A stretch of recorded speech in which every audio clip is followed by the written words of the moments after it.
Minta A, keinginan, dijawab oleh Allah B, kebutuhan. Awas, hati-hati. Ini yang sering juga terjadi, tapi gak kita sadari.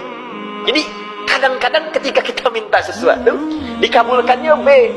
Kata Allah, kalau terjadi seperti itu, jangan berprasangka buruk dulu. Quran surah kedua ayat 216. Kutiba alaikumul qitalu wa huwa kurhul lakum. Perangi perasaan kita. Ya, jangan berprasangka buruk, perangi dulu. Ya, walaupun barangkali ketika menerima itu boleh jadi tidak sesenang yang kita harapkan. Harap-harap dapat ini, ternyata B. Nggak apa-apa. Asa an takrahu syai'an fa huwa khairul lakum. Boleh jadi apa yang tidak kamu harapkan, yang kamu nggak suka, itu yang paling bagus. Oh, barangkali Allah menginginkan saya ikhlas untuk mengikuti ta'lim, bukan yang lain. Oh, barangkali Allah ingin menguji sejauh apa kesungguhan saya untuk belajar. Oh, barangkali Allah inginkan ini. Wa asa an tuhibbu syai'an fa huwa syarrul lakum. Dan boleh jadi apa yang Anda harapkan itu mungkin belum bagus buat kita. Kenapa ya Allah? Wallahu ya'lamu wa antum la ta'lamun. Karena Allah tahu masa depan, sedangkan kita tidak. Jadi apa yang Allah berikan itu bukan hanya untuk sekarang. Ini loh, kamu kan itu nanti akan masuk ke sini, akan kemana sampai wafat. Jadi ketika Allah memberikan sebuah pemberian, itu jaraknya panjang untuk maslahat yang kita bawa sampai menuju Allah di hari kiamat nanti. Sifat kebutuhan ini akan diikat dengan dua kebaikan, yaitu dunia dan akhirat. Dunia dan akhirat. Kadang-kadang baik dunia, tapi akhiratnya tidak. Ya Allah, saya pengen motor, ya Allah, bagus untuk dunia. Tapi ternyata ketika diberikan motor, itu tidak bisa mengantarkan Anda untuk ibadah. Malah ke masjid lebih jarang, karena sekarang rajin motor-motoran. Di kadang-kadang, apa yang kita mintakan, dunia bagus, akhirat mesti baik juga. Makanya kita mintakan, Rabbana atina fid dunya, wa fil akhirati, wa qina.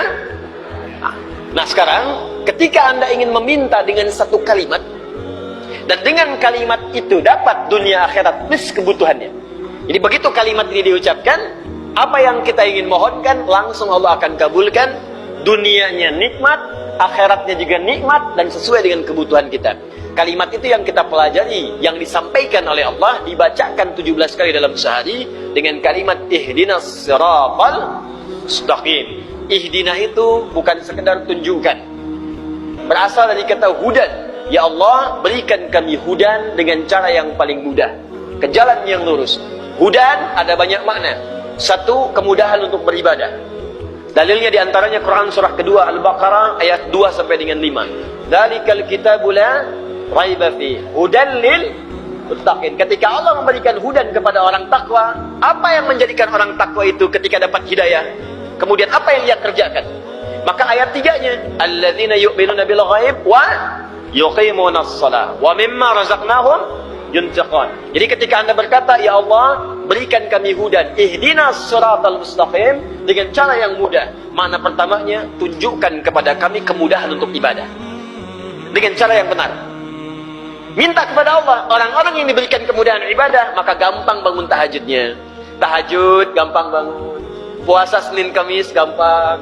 Bahkan nyari ayyamul bid, bahkan nyari puasa Daud. Untuk infaknya gampang. Ya, walaupun punya 1 juta bisa infak, 100.000 bisa infak. Nggak ada uang, masih sedekah. Dia cari kadang ke jalan, buang sampah ke tempatnya. Apa yang kira-kira bisa di masjid dibersihkan, dia bersihkan. Jadi ada orang-orang yang minta hidayah kepada Allah, diberikan kemudahan untuk jalan ibadah. Ada yang gampang ke masjid, Masya Allah. Ya, salat subuh misalnya jam 4:06, jam 3 sudah ke masjid. Bahkan pintu belum dibuka, di luar dia salat. Ya, karena memang bermalam di masjid itu kan, misal. Minta. Yang kedua, ada berarti solusi. Ya, dari setiap persoalan yang dialami. Yang ketiga, ada berarti juga bimbingan kemudahan untuk mencapai kesuksesan dari apa yang kita kerjakan dalam hidup. Jadi ada solusi, ada kenyamanan, ada bimbingan, ada kemudahan untuk ibadah. Kalau Anda benar berdoanya, kita akan dibimbing oleh Allah untuk mendapatkan kenikmatan dalam menjalani setiap kemudahan tadi.